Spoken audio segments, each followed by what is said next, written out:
I'm Jim Demile. Thank you for buying the Bruce Lee 1 3-inch Power Punch. Now, it's very important that you recognize that in order to apply this unique punch correctly, you're going to have to learn each segment. Don't get into a hurry to have speed and power and demonstrate it to your friends. Take your time to learn each segment so that you can bring them all together into one smooth, flowing, dynamic expression of energy. Patience is a very important part of any training. Most of the people who had difficulty in the past in learning this punch had it because they were in a hurry. Don't be in a hurry. Now, and also, most cases, a lot of people put a little too much energy into it and they sprain their wrist or the joints of their hand.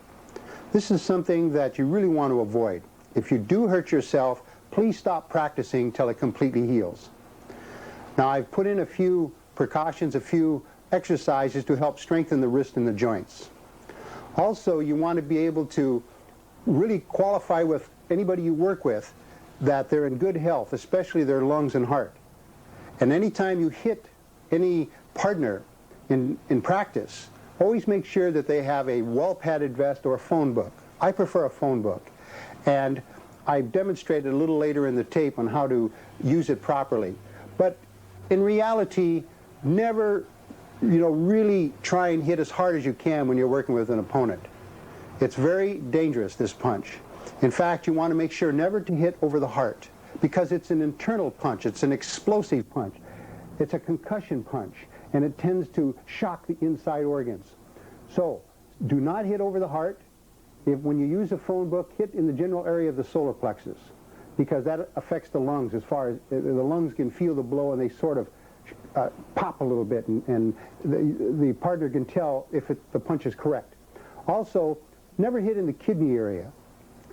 In the head, never hit the jaw in such a way that you snap the head back and cause a shock to the spine or to the brain. It's very dangerous. You can actually break the spine or you can create such shock to the brain as to create brain damage. This is not a toy. It's not a game. It's only meant for reality, for the street. If you're confronted by an aggressor or a mugger, you want something that'll wipe him out in a split second. And that's what this is designed for. It's one of Bruce Lee's favorite punches because he knew that regardless of how big this opponent was, he could take him out instantly. So again, don't be concerned with speed or power. Just learn to relax. Learn to focus and concentrate.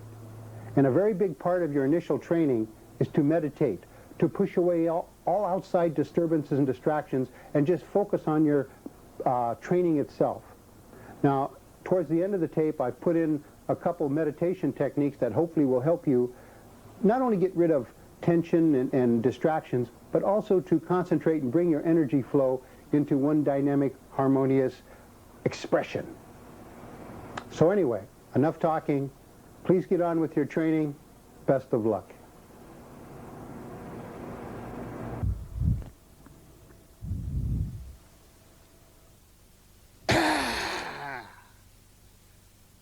This is the Bruce Lee 1 3-inch Power Punch. Copyright 1989. Now let's get on with a few of the precautions.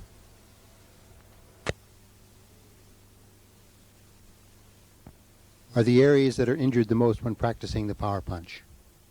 These are the areas that most martial artists really don't develop. They don't exercise these areas, especially the lower two knuckles. Now, in order to minimize injury to these areas while you initially develop them, I recommend that you use an ACE bandage. This is a bandage that you can get at any drugstore, and it's usually a little too long, so cut it in half. But it should be the type that you can wrap and it sticks to itself, rather than to use a clip or something that might cut or scrape something. Now when you put it on, keep your fingers apart a little bit and keep your hand expanded so that when you put it on, it doesn't make the hand too tight. So when you close it into a fist, it doesn't choke the hand off. And towards the end, wrap it around the wrist a few times so that you give a little support to the wrist. If you have a weak wrist, then wrap it maybe once or twice more. But the main thing is you want it to be comfortable and not interfere with how your hand feels during practice. But it should feel snug but not too tight. Now also, in order to help build the joints of the lower fingers, or all the fingers, these rubber bands are of different sizes and different strengths. And you can get them at any hardware store or any store that sells novelties. Now when you put it on so that it's towards the end of the fingers. This gives the most leverage against the finger action itself, which helps strengthen the joints. And there's no set pattern of motion. You can move one finger at a time, two fingers, all of the fingers. It really doesn't matter. The main thing of it is to do it maybe a couple times a day so that you strengthen the joints between the fingers, so that when you are hitting, the joints don't separate, causing a lot of the little vessels to break. This will just strengthen the hand.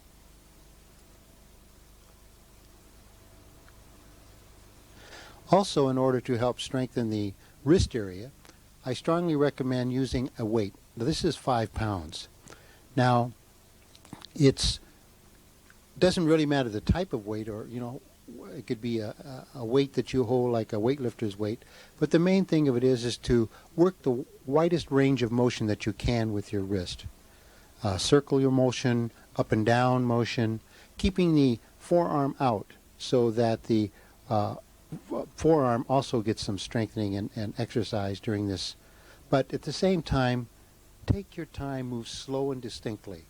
Make the motions so that you feel all the tendons, the joints, all the muscles in the wrist being applied.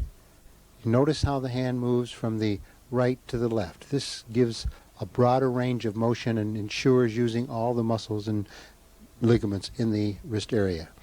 This is a very important exercise because your wrist takes a lot of punishment. So you will do whatever you can to strengthen it and make it so that it's able to withstand tremendous pressure. Remember, do it slow and easy. Take your time. Don't hurry. Now this is a piece of rubber cut from a car inner tube. It's about 2 inches. And you use it to strengthen the extension muscles up around the shoulder, the triceps.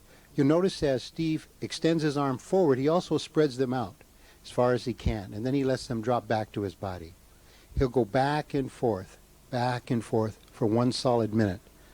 This is something that is excellent for helping develop all the muscles that you'll use during the power punch exercise. Notice the elbows drop back towards the body, and then extend fully out, spreading out as you do so as hard as you can.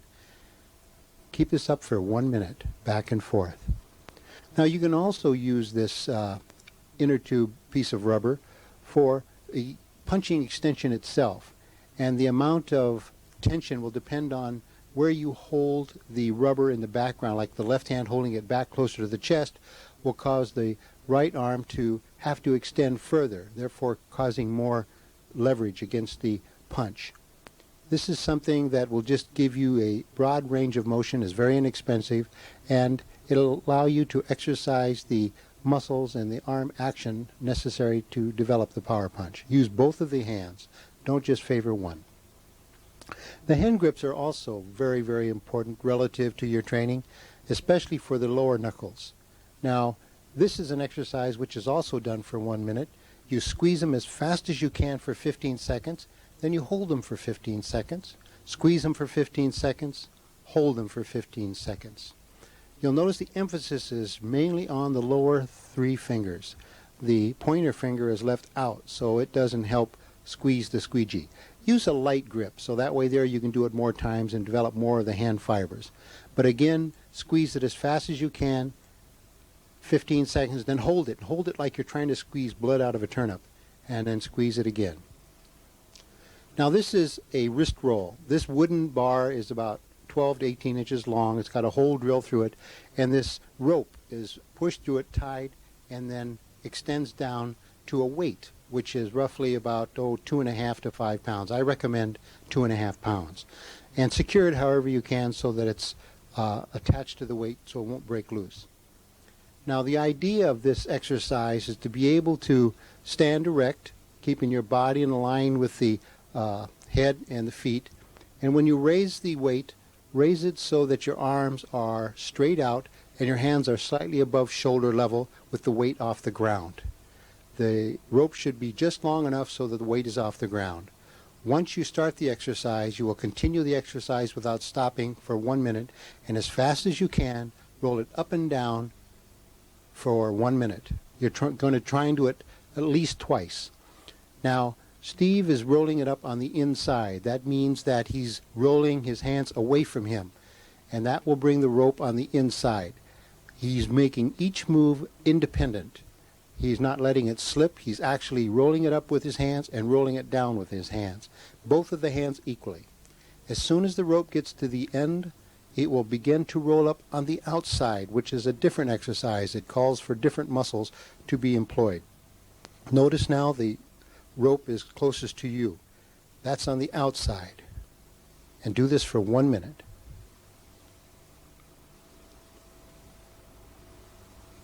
This is a tiger push-up. You keep your feet flat to the surface. Your knees will be directly below your rear end. Your back will be level. Your arms will be straight. Your hands will be together, creating a heart shape between the fingers. And the head will be facing straight down so that when you raise the rear end, you will be in a V, and then your forehead will go down and touch the hole between the hands, and then you'll come back up full into position, and then you'll go back down, up and down for 1 minute. This is an excellent exercise for the upper back and arm muscles. Okay, let's get on to the basic stance itself for practicing the punch. Now, this is just the stance. This is not how you will fight. This is in order to exercise. Most people who are right-handed have a tendency to favor the right side. This is because this is their power side. They flow on this side. I recommend against this when you're practicing because you'll have a tendency to overextend, to reach out. Notice how I'm reaching out. This is a natural tendency. Without thinking, I'm going to have a tendency to extend my body. Say I'm pushing. Bruce Lee used to do this a lot when he did his punch, and it tended to push the opponent away from him. The secret of the punch is to drop the individual right in front of you so that he doesn't go back. In order to do that, I strongly recommend that you lead with the left leg, with the left foot. Now, I'm right-handed, but I will lead with the left.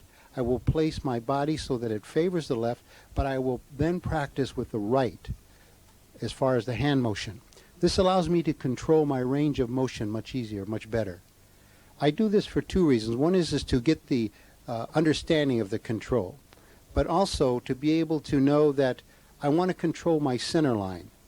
My center line is something that is very important to control when I'm in close range punching, because I want to be able to use both of my hands. Now, the center line, it means that at any time you can touch your opponent with either hand.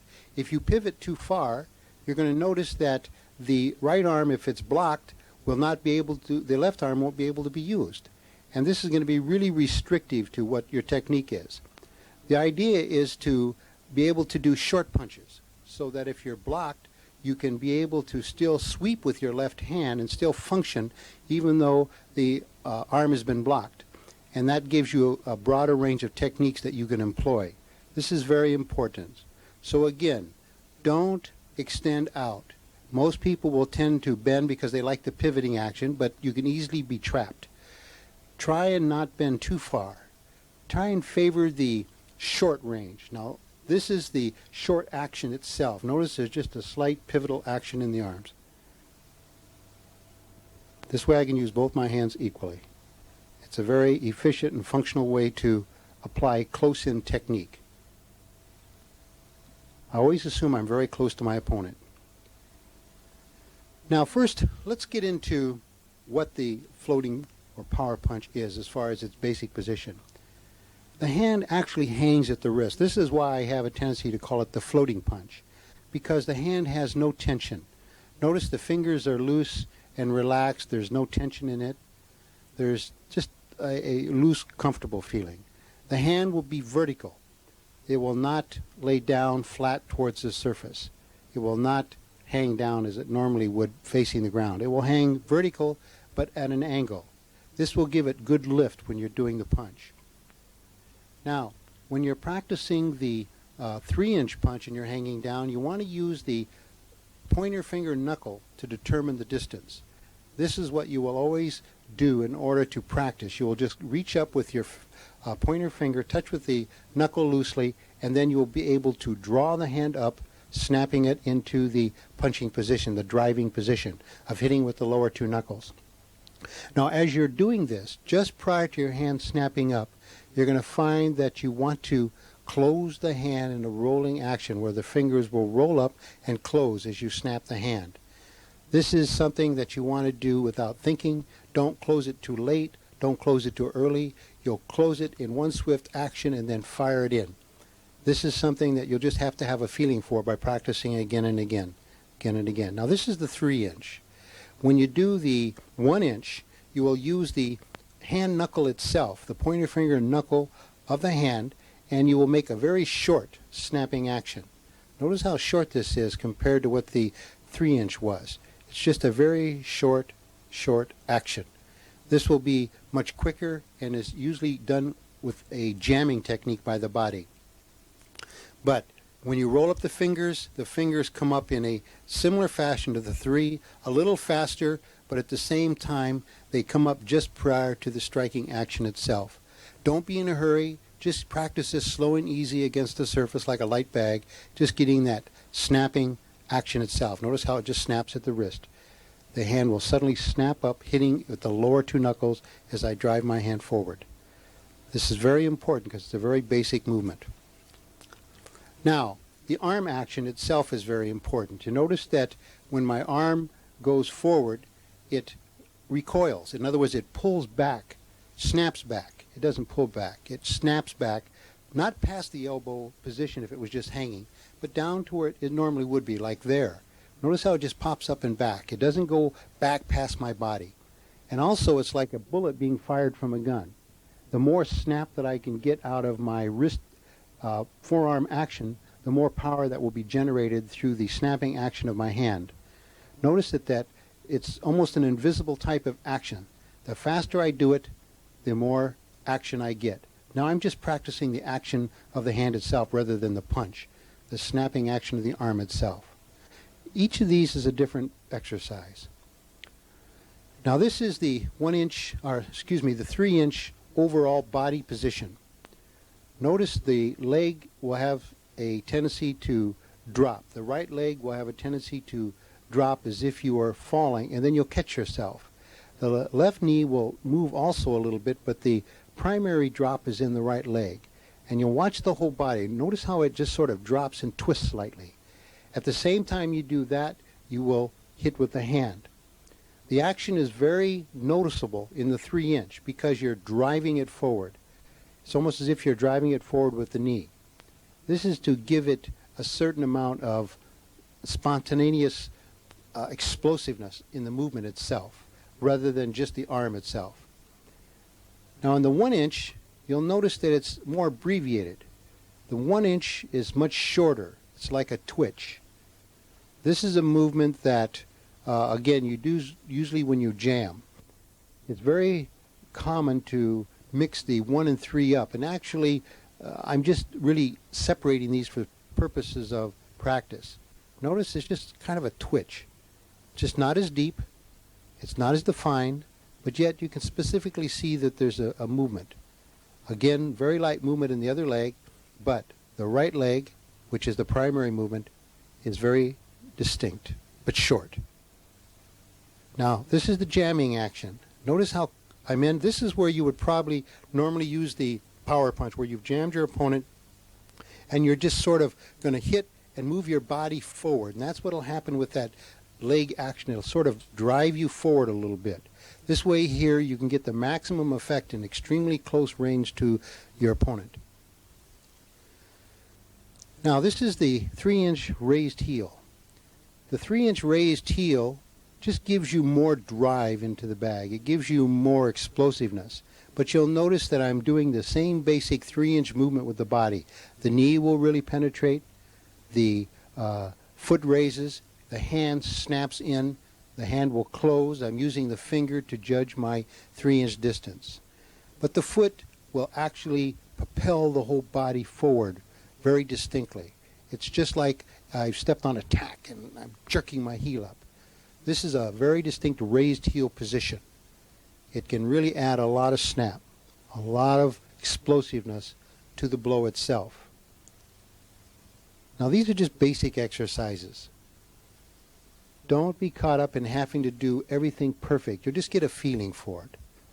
Now on the 1 inch, it's different in so much as it's abbreviated again. Look at the heel. It just barely raises. Again, it's very often because you've jammed the individual, so you hardly notice the leg motion in the same way, but yet you'll feel it. Someone watching you won't be able to tell the difference, but you'll feel the difference when you spring up that heel and snap forward. It'll just add that extra pizzazz to the blow itself as you drive it in. Notice though, it's just that slight knee foot action. Pop the bag. You just always want to pop the bag. And you're not trying to drive it in the next room. No power. Just slow and easy. Now also you want to work on control of distance. This is a very important part of minimizing damage to your opponent if you don't want to. The degree of damage will depend upon how much and how deep you hit the individual. You notice here I'm just snapping at the bag, hitting the surface. Sometimes I'll actually hit the bag a little bit, just for my own feeling of control. Also, you want to be able to have what we call long range motion, where your hands are down by your side and you bring them up very quickly. This is where you're going to snap the technique up and whip it into the bag. This is a long range. In other words, the 1 and 3 is basically 1 and 3 inches. Whereas the long range can be anything from, say, 5 inches out is considered long range. From the hips, it's basically the same thing, whether your hands are down or from the hips. It's always a sudden, springy action in which you penetrate into the bag, but your hand does not close down into the firing action until you actually hit the bag. You don't float the punch prior to the bag.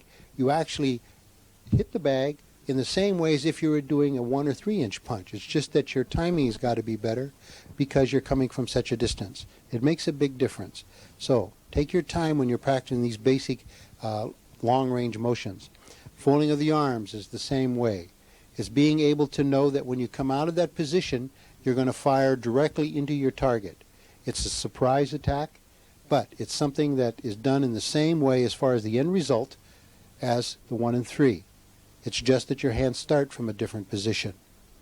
And when you're practicing the 1 and 3 inch punch, practice each segment. Practice the hands, practice the arm motion. All of these are important segments in order to make it work. Now next is a technique of exercise that will help you keep balance in your motion. I do this to help my center line, but also to bring my energy forward in one smooth action. You notice I bring both hands forward at the same time. Now whether I'm just bringing it up for balance or I'm actually blocking, it doesn't really matter. The main thing of it is you notice it's a single action. Both hands move at the same time. This allows me to have a good positive offensive defensive position with my left hand even though my right hand is attacking. But again, I use it to keep body control. Now here's a good exercise. It's a coffee can filled with sand. Usually it's about 10, 12 pounds. This one's about 5 pounds. But it's something that will help you develop the proper snapping action in the 1 and 3 inch floating punch. I use a flat surface, a board, or it doesn't matter what it is, it can be a table, and I sit down so that I'm comfortable so I can just concentrate on the action itself. Now I'm going to practice the 1 and 3, and I'm also going to practice the action of my forearm in the recoil action. Remember, that's very important. The recoil action of the 1 and 3 inch punch is very important. Notice it's just a slow definition of motion, being able to define the 3 inch, rolling my hand closed, and working the snap. And then the little action of the forearm to pop it. Remember, pop it, recoil it. And all this is the simplicity of the punch itself. It's not complicated. It's just a simple matter of doing these little actions. This is the 3 inch. Notice I'm actually using the end of my finger. It doesn't matter. The end of your finger clear up to the joint there. This is fine. But the main thing of it is that snapping action, that sudden projection of the lower 2 knuckles to snap it in as you project forward with that forearm. That's what the 3" is all about. Now the 1" is of course a little different, and you want to really feel that difference, that closeness, that getting that hand knuckle of the pointer finger, and then that sudden upbringing of the lower 2 knuckles. The recoil will be different because it's much shorter, so therefore there has to be a little more of a jolting action of the forearm. That will propel it out. And a lot of people, they think in terms of just the floating punch with this rich action, but it's not true. You can also do the junjiang, they call it, and that's an open palm strike. This is a very favorite technique of Bruce Lee. Instead of using the closed fist and ripping somebody's head off, he'd use the junjiang, which would really knock somebody over, but it was, not as explosive and dynamic, but yet it's something that he felt was a good technique. It could be used for the body. It could be used as a jolting action to the head. It was just a good complementary alternative technique to the power punch. And notice my other hand moves a little bit as I do that, as a rule. But it's the same basic action. Now, now let's review some other positions using the power punch. This, of course, is the right stance instead of the left stance. Now, I use the basic body motion as in the left side, but you'll find that the legs feel a little different when you do it with the right side, so it's really good to practice feeling that change of position, change of flow. But you'll notice that I have very short motion. I don't reach out, extend, or push. That's because of the left-handed training. The knee itself is very distinct. The action itself, almost as if I'm twisting the body slightly. This helps project the energy forward, but yet allows you to stay in control. You notice the body doesn't really project out too far as you do this. And the center line, notice I don't really pivot the center line too much. And I snap the left hand forward at the same time. These are just basic exercises to establish good habits. Notice the flow. One single action.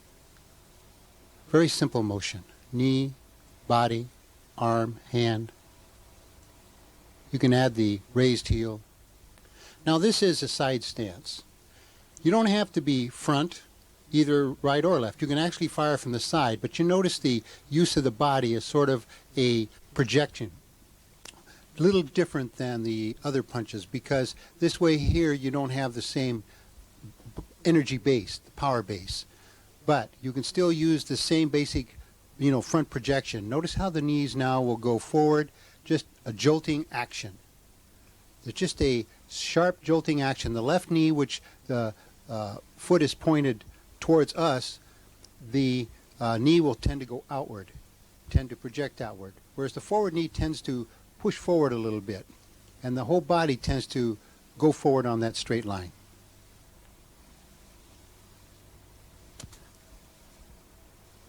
You can repeat these again and again till they feel smooth and comfortable to you. Should be effortless. One beautiful move. Okay, now I want to introduce you to the bag that I've been using. This is a vinyl bag. It's filled with sawdust, and it weighs about 10 pounds, 12 pounds. 8 to 12 pounds is a real good weight because it makes it very sensitive. It's a fairly solid bag, and it's been packed really tight. And when you hit it, if you hit it on the surface, it moves very easily. But you want it to be able to, if you just touch it, that it doesn't move. And if a big bag is hit, really light, it doesn't move. But also if you don't hit it too hard, it still doesn't move. So you want something that'll change its movement without any problem. This is a phone book that I use as far as the general thickness, and place it over the chest so that where you see the ELL, that's about the solar plexus area, and that's generally where I suggest you hit. Stay away from the heart, and keep it snug to the chest, flat to the chest, real tight, otherwise you'll get a double shock. Keep the fingers out of the way or you'll get them smashed. Keep them tight up towards the top and the bottom. It's very important that you always keep it snug and in the same place. Now, I put a board in there very often if a person's going to hit me a lot, because that dissipates a lot of the blow. This spreads the blow out and stops it from going through as much. And if you don't have a real thick phone book, I suggest you use this 1/4-inch piece of plywood.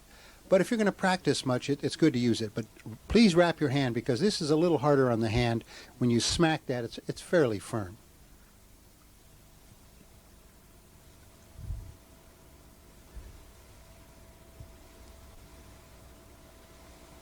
Okay, let's review through the general application of the floating punch. This is, of course, the hand motion. Notice how I try and just tie in the snapping action at the wrist and hand with the singular motion of the arm, that snapping, recoiling action of the arm. This is very, very important. Practice this again and again and again till it becomes very, very familiar to you, till it becomes second nature.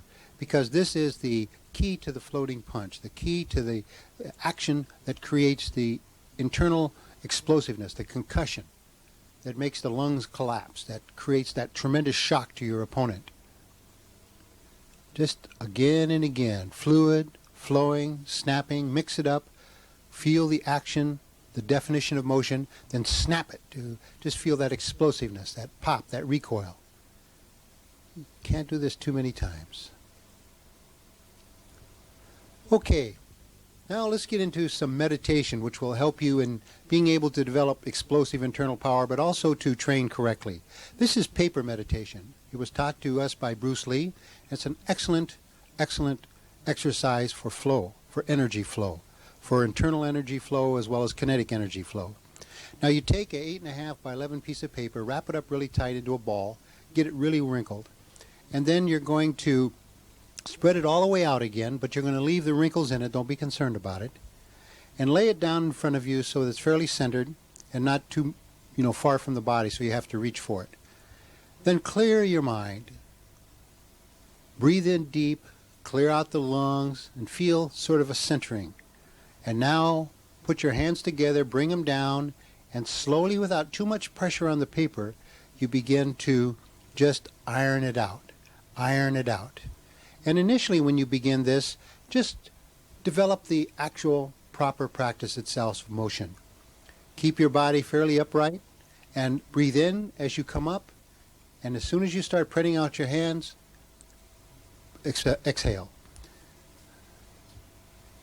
Inhale, exhale.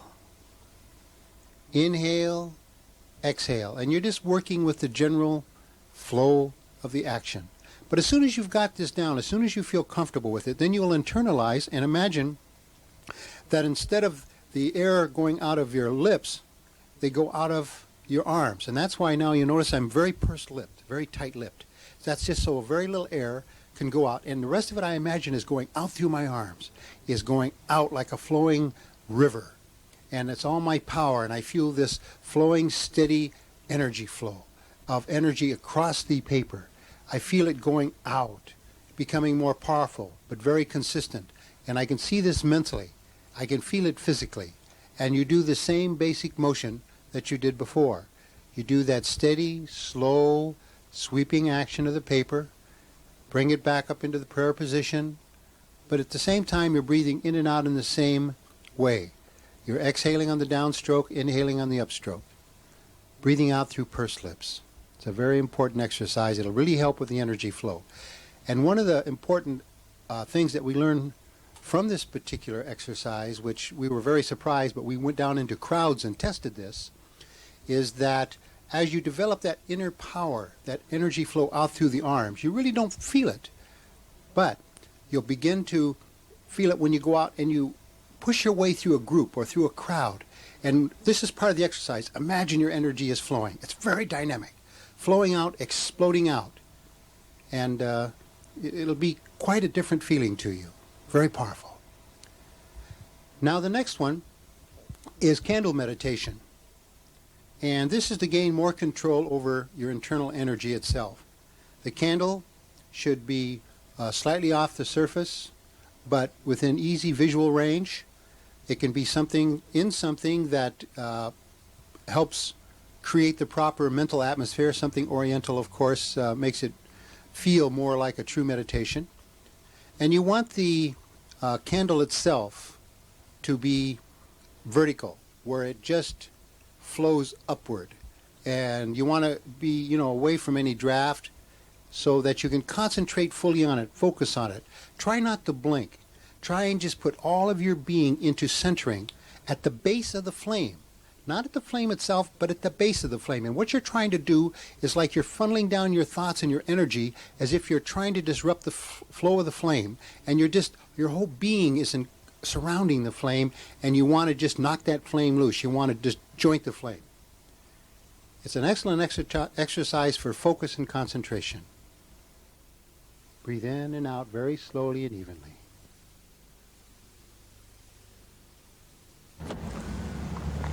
Hello again.